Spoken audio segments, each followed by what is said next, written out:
네, 안녕하세요. 저는 어떻게 하면 카프카를 좀 더 효율적으로 사용할 수 있을지라는 주제로 발표할 고승범입니다.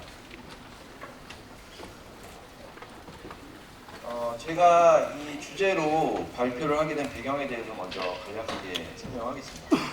제가 2016년부터 2019년까지 그 파빗이라는 저희 기술 블로그 사이트에 카프카와 관련된 이 주제로 글을 이렇게 많이 시리즈로 적었었는데, 이 많은 글 중에서 몇 가지는 뭐 굉장히 인기 있었던 글도 있었고, 또 몇 가지는 가슴이 아프지만 별로 인기를 얻지 못하는 이런 경우 글도 있었습니다.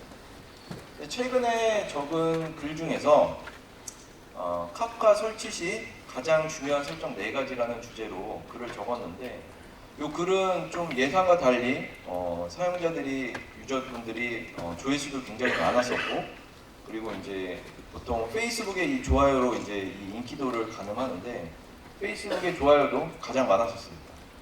그래서 이 주제로 한번 발표를 하면 좋을 것 같다는 생각을 갖고 있었었고요.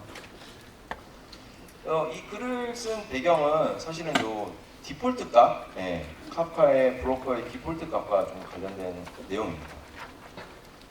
제가 카프카를 이렇게 운영하고 뭐 이런 커뮤니티 활동이라든지 이런 것들을 하다 보니까 많은 사용자분들이 저한테 뭐 카프카와 관련된 장애라든지 뭐 옵션, 뭐 이런 여러 가지 기능들을 물어보곤 하는데, 그 중에는 디폴트 옵션을 쓰면서 발생하는 문제들, 그런 것들이 종종 있었습니다.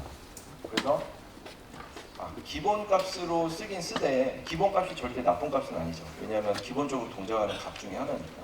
그래서 기본값으로 쓰긴 쓰되 꼭 요거만큼은 꼭 바꿔주면 좋겠다라는 걸 한번 정리를 한번 해보고 싶었었어요. 근데 이제 그 정리를 하기에 앞서서 제가 한번 고민을 해봤어요. 왜 사용자들이 기본값을 주로 사용할까를 고민해봤는데, 일단 제가 이 그림은 저기 우버 기술 블로그에서 그냥 랜덤으로 하나 가져온 글인데요. 이거 보시면은 카프카 그 파이프라인 시스템인데, 카프카를 비롯해서 리얼타임 파이프라인, 배치 파이프라인이 있고요. 그리고 리얼타임 쪽에는 카프카와 ELK, 스톰, 쌈자 뭐 이런 것들이 있고, 배치 쪽에는 하둡과 같은 어플리케이션도 있습니다. 그리고 그 뒤쪽으로는 뭐 데이터 컨슈머 쪽으로 해서 또 수많은 어플리케이션들이 있고, 그리고 앞쪽에 데이터 프로듀서 쪽으로는 또 수많은 어플리케이션들이 있습니다. 이렇게 수많은 어플리케이션들이 있다 보니까 이 각각의 어플리케이션들을 전부 다 이해하고 그 하나하나의 옵션의 그 디테일한 것까지 다 알고 사용하기에는 사실은 가장 힘든 일이지 않나 싶습니다. 물론 조직이 크고 회사가 크고 뭔가 하나의 어플리케이션을 전담하는 조직이 있다면 가능할 수도 있지만은 대부분의 경우가 그렇게 되기가 쉽지 않은 것 같습니다. 그리고 또 하나는 이제 한국의 이런 빠른 문화, 개발 일정도 굉장히 촉박하고, 그리고 서비스 오픈 일정도 굉장히 촉박한 거죠. 이렇게 일정이 또 촉박하다 보니까 그냥 아키텍처 설계하고 개발 빨리 하고 한번 테스트 돌려보고 문제 없으면 그냥 바로 서비스에 집어넣는 이런 경우들이 많은 것 같습니다. 그래서 이런 분들을 위해서 준비를 했습니다. 카프카를 이제 좋으니까 쓰고 싶긴 한데, 이제 내가 관심은 없어요. 그냥 공부하고 싶진 않고, 단순히 이제 아키텍처 상에서 필요하니까 쓰고 싶은 경우, 공부하고 싶진 않고 이런 분들. 그리고 관심은 있고 공부는 하고 싶은데 뭔가 시간이 없어요. 막 개발도 빨리 해야 되고 회사에서 요구하는 것도 너무 많아요. 그래서 이런 시간이 없는 분들. 그리고 이미 기본값으로 서비스에 동작하고 있어요. 빨리 뭔가 나의 그런 중요한 옵션들을 바꿔야 돼요. 이렇게 좀 급하신 분들. 그리고 뭐 다 필요 없고 그냥 나는 심플하게 간단한 게 몇 가지만 알고 싶다. 이런 분들을 위해서 준비를 했습니다. 그래서 그 브로커 옵션들을 좀 살펴볼 건데요. 첫 번째로 로그 리텐션.rg입니다. 이 로그 리텐션.rg는 카프카가 얼마나 메시지를 보관하느냐에 관련 있는 옵션입니다. 일단 카프카 같은 경우에는 프로듀서가 그 카프카로 메시지를 전송을 하게 됩니다. 그러면 이 전송된 메시지는 카프카에 저장되게 되고, 이 카프카에 저장된 메시지는 저 로그 리텐션.hours 옵션에 맞는 시간만큼 보관을 하게 됩니다. 디폴트로는 168시간이에요. 그거를 이제 날짜로 계산해 보면 일주일이라는 시간입니다. 우리가 알고 있는 기본적인 그 AMQP, Advanced Message Queuing Protocol 기반의 그런 메시징 큐 시스템들, RabbitMQ, 뭐 ActiveMQ 이런 메시징 큐 시스템들은 브로커에서 컨슈머가 메시지를 꺼내가면 즉시 삭제를 하게 됩니다. 일반적으로. 그렇지만 카프카는 메시지를 삭제하지 않아요. 설계할 때부터 멀티 컨슈머를 고려해서 설계를 했기 때문에 컨슈머가 가져가더라도 삭제되지 않습니다. 그리고 이렇게 카프카에서 메시지가 삭제되지 않기 때문에 뭔가 컨슈머가 메시지를 꺼내간 다음에 나중에 재처리를 하기도 뭔가 잘못된 처리가 있을 때 다시 처음부터 처리할 수 있는 장점도 있는 것이죠. 그래서 이렇게 좋은 기능이지만은 이거를 한번 좀 예를 들어보겠습니다.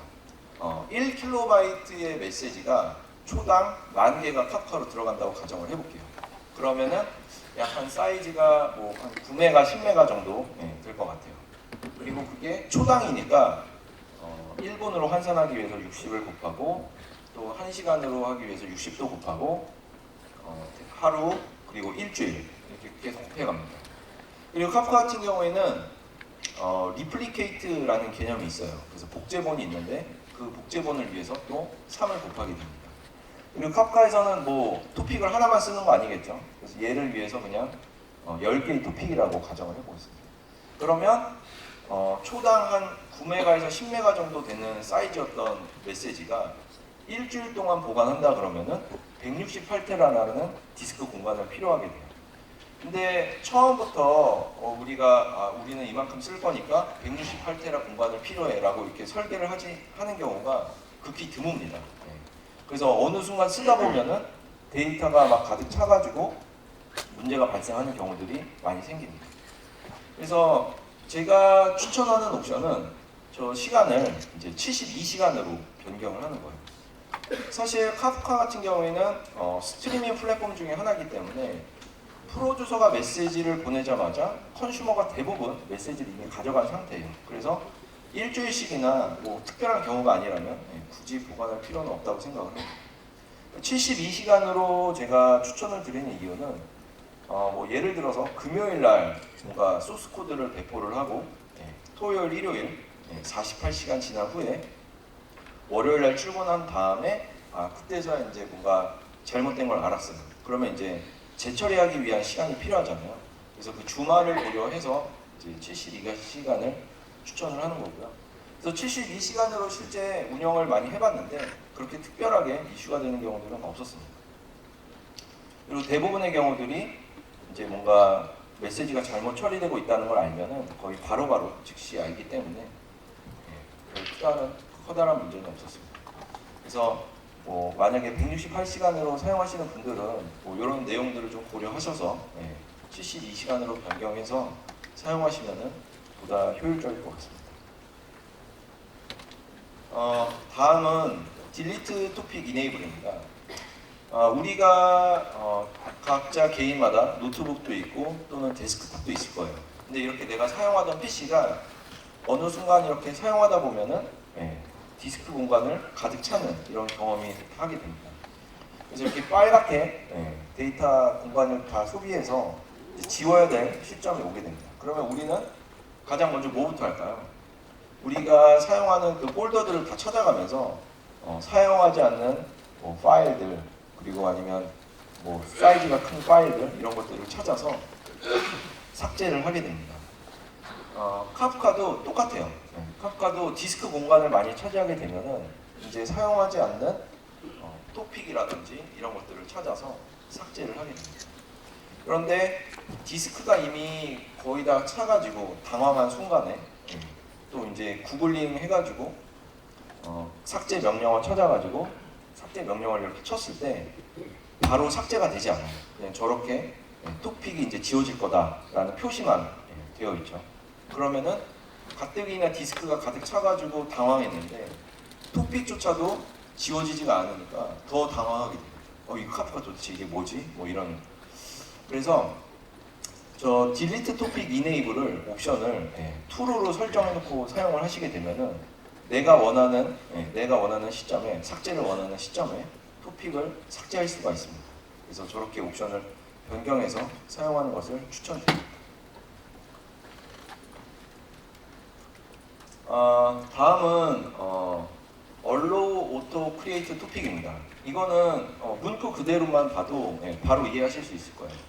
그러니까 자동으로 토픽이 생성되는 것을 허용해준다는 옵션인 거죠. 이 옵션은 진짜 카프카에서 굉장히 중요한 옵션 중에 하나고 저도 굉장히 좋아하는 옵션 중에 하나입니다. 이 옵션이 어떻게 동작하는지를 좀 살펴보면요. A 프로듀서가 있고 A 프로듀서는 A 카프카 클러스터를 사용해야 돼요. 그리고 B 프로듀서는 B 카프카 클러스터를 사용해야 되는 상황이에요. 근데 이때 토픽이 미리 만들어져 있지 않은 상태에서 프로듀서가 메시지를 쏘게 되면은 원래대로라면 장애가 나겠죠. 토픽이 없으니까. 그런데 이 옵션이 켜져 있을 때는 자동으로 토픽을 만들어 버리고 그리고 그 만들어진 토픽에다가 메시지를 쏘게 됩니다. 아주 스무스하게 넘어갈 수 있는 거죠. 그래서 매우 좋은 옵션 중에 하나인데 저도 처음에는 저거를 이제 true로 해서 사용을 하고 운영을 했었는데 좀 사용하다 보니까 제가 원하지 않는 그런 동작으로 이렇게 방향으로 흘러가는 경우들이 종종 있었습니다. 그래서 그런 것들이 어떤 경우가 있는지 좀 말씀을 드리겠습니다. 일단 저 같은 경우에는 이제 카프카 클러스터가 좀 여러 개가 있다 보니까 그 A 프로듀서는 A 카프카 클러스터를 사용하기를 원했고요. 그리고 B 프로듀서는 B 카프카 클러스터 사용하기를 원했었어요. 용도나 그 위치 이런 지리적 요건에 따라서 클러스터를 다 분리해서 사용하기 때문에요. 그런데 이제 B 프로듀서 담당자가 이제 그 브로커 주소를 카프카 클러스터가 여러 개가 있다 보니까 B 카프카 클러스터 주소를 넣는 게 아니라 실수로 이제 A 카프카 클러스터 주소를 넣은 거죠. 그런데 토픽이 생성되어 있지 않음에도 불구하고 메시지를 그냥 쏘니까 자동으로 토픽이 생성이 되고 메시지가 그냥 쏴지는 거예요. 그러니까 문제 없나 보다 이러고 그냥 사용하게 되는 거죠. 그래서 나중에야 이 카프카 클러스터를 엉뚱한 데다 쏘고 있었구나 이런 것들을 나중에 알게 되는 거죠. 그래서 이러한 좀 원치 않는 상황이 만들어지는 경우도 있었고요.